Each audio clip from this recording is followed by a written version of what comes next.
सभी को नमस्ते। मेरे चैनल पर बहुत बहुत स्वागत है आपका।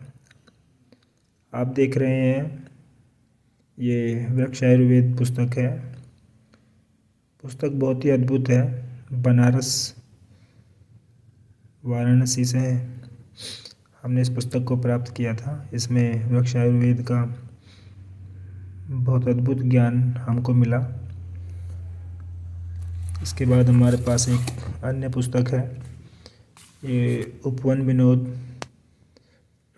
इसमें भी हमको एग्रीकल्चर के बारे में जानने के लिए बहुत कुछ मिला। ये सिकंदराबाद आंध्र प्रदेश, भारत की जो कृषि का इतिहास है उस तरह के संग्रहालयों से प्राप्त की गई।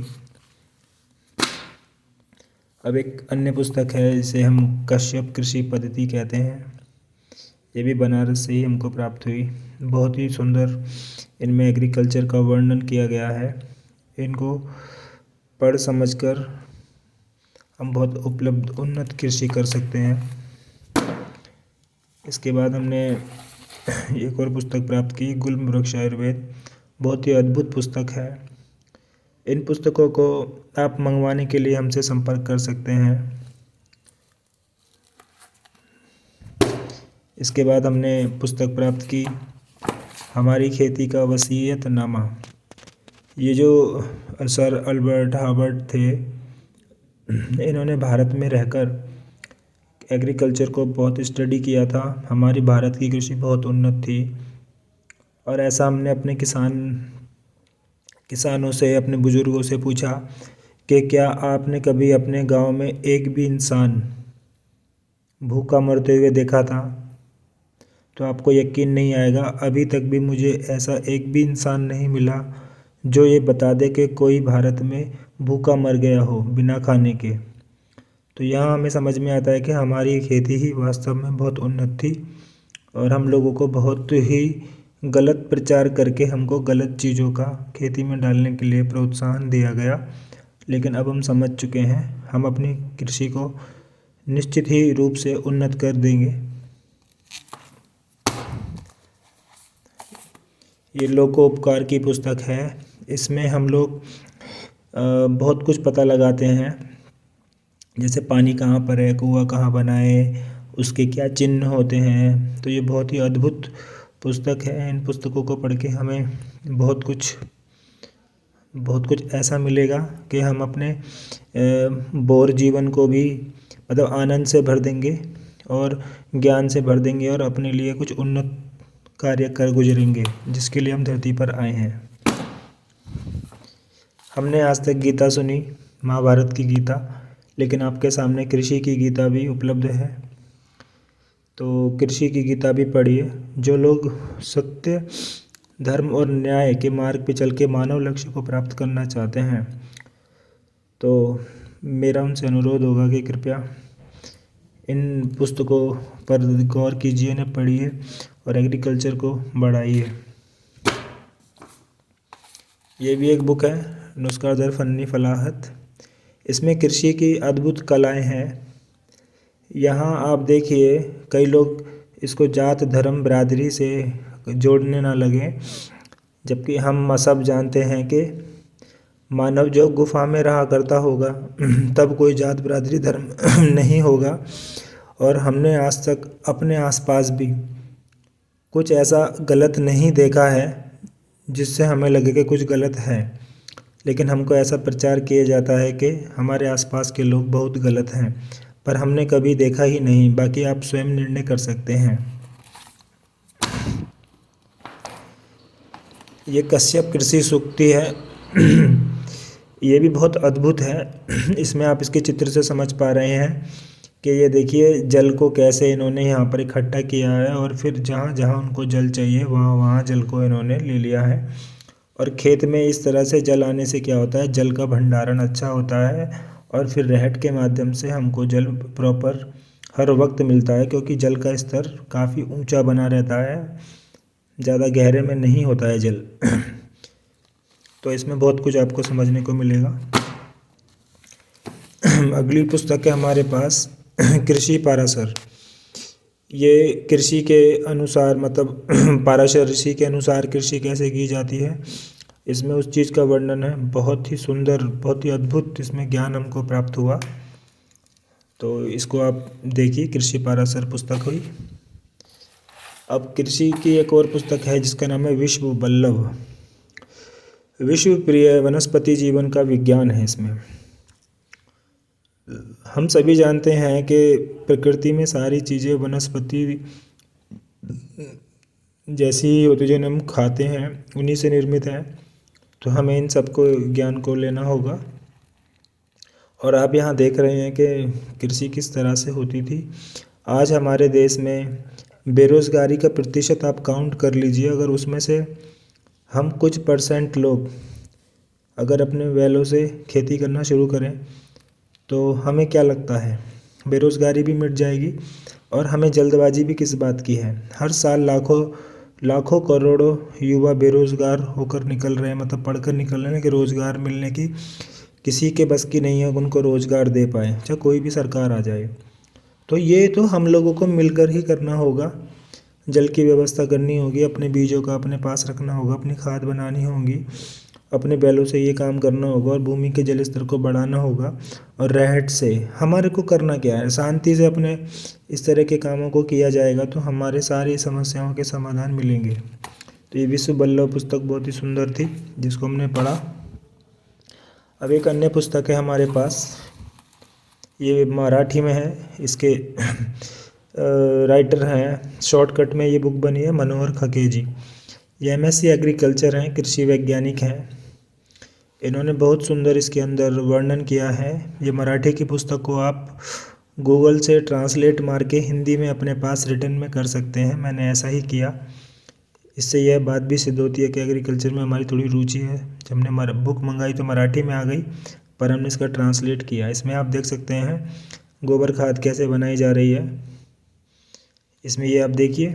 और इसमें एक बहुत ही सुंदर मेथड बताया गया है, एयर एरिगेशन।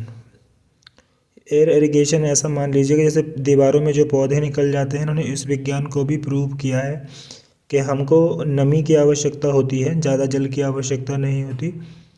तो इस चीज़ को भी हम इसमें गौर किए, बहुत सुंदर है। हाँ, अब आती है सबसे अहम बात। एग्रीकल्चर के लिए सबसे अहम होता है अग्निहोत्र। और बिना देसी गौ माता के, जिसकी टाँट हो, टाँट वाली देसी गाय के बिना अग्निहोत्र संभव नहीं। अग्निहोत्र करने के लिए देसी गाय के देसी घी का उपयोग होता है। और देसी घी कैसे बनाया जाता है, इसकी विधियाँ दो ही विधि हैं हम जैसे बनाते हैं। एक तो कई लोग क्रीम से घी बनाते हैं, दूसरा जो सबसे प्राचीन और सबसे सही विधि है कि दूध को दही बनाया फिर उससे हमने घी बनाया।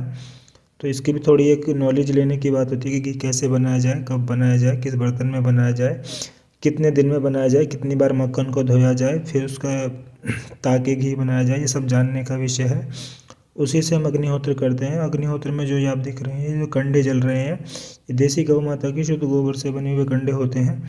और इन्हीं कंडों में कोई गंदगी, कोई प्लास्टिक, कोई कचरा, कोई बाल, कोई नाखून, कोई गंदगी नहीं होती है। और ये 1 सेंटीमीटर ही मोटे होते हैं और बहुत पतले होते हैं, मतलब 1 सेंटीमीटर मोटे, और चाहे जितने चौड़े बना लो।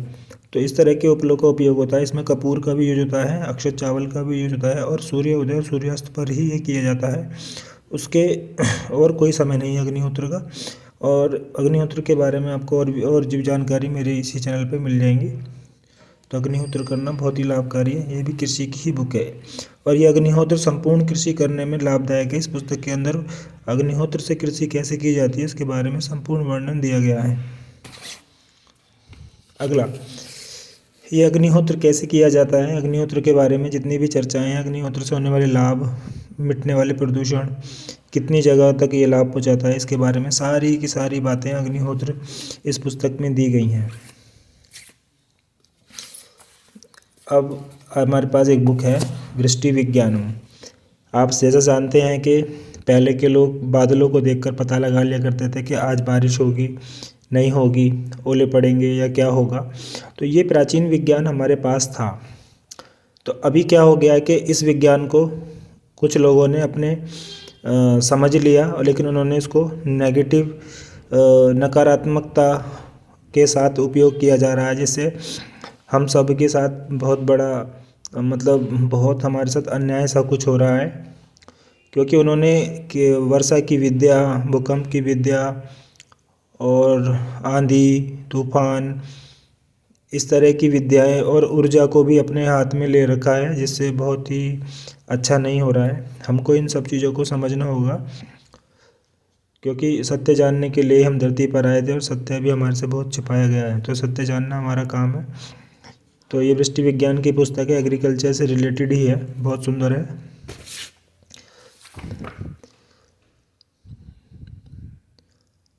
तो ये हमने बहुत सारी पुस्तकें देखी। ये अग्निहोत्र चिकित्सा की बुक है। ये अग्निहोत्र से हम बहुत तरह की चिकित्सा करने के लिए औषधियाँ बना सकते हैं। इस पुस्तक में अग्निहोत्र जो ये भस्म बचती है, इससे हम खेती में क्या कर सकते हैं और मनुष्य के शरीर में क्या होता है। क्योंकि खेती में कुछ बदलाव आता है, मनुष्य के शरीर में बदलाव आता है जिस चीज़ से, अग्निहोत्र भस्म से, वो सही मायने में चमत्कारी होती है। और कैसे किया जाए, ये सबसे आवश्यक विज्ञान है, हमें समझना होगा।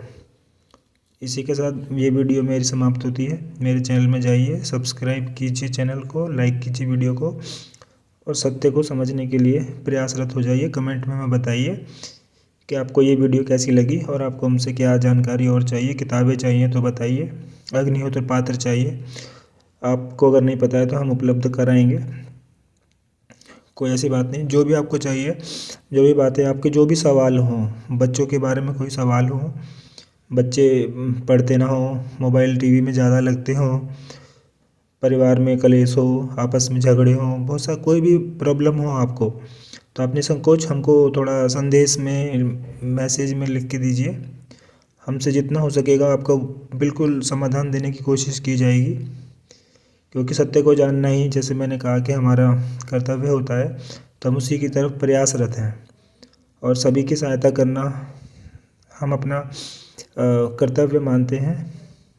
क्योंकि हम जिस समाज में रहते हैं, अभी तक बहुत से लोगों ने उस समाज के लिए कुछ नहीं किया, पर ये बात वो भूल गए कि इसी समाज में वो लोग जाकर नौकरी करते हैं, इसी समाज में अपनी लड़की की शादी करते हैं, इसी समाज से अपने लड़के के लिए बहू लेकर आते हैं, इसी समाज में जाकर हम सारा लेन देन करते हैं, खाना भी बाहर से ही लाते हैं, सब कुछ बाहर से आता है, यानी कि समाज से आता है। पंडित भी समाज से आएगा, इंजीनियर भी समाज से आएगा, प्लम्बर भी वहीं से आएगा। तो जब सब कुछ ही समाज से आता है, तो हमारा दायित्व क्या हो जाता है कि हमें समाज को भी सही करना होता है। हमें जो अच्छा हमने सीखा समाज में बांटना होता है, समाज में हो रही गलतियों को जानना होता है और उनके समाधानों को खोजना होता है। बहुत ही आवश्यक है ये सब कुछ। हम समाज का अंग हैं। समाज सही रहेगा तो हमारी आने वाली पीढ़ी, साथ की पीढ़ी, हम लोग सुख से जी सकेंगे, अन्यथा हम कभी सुखी नहीं रह सकेंगे। वीडियो काफ़ी लंबा होता जा रहा है, अगली वीडियो में मिलते हैं। धन्यवाद।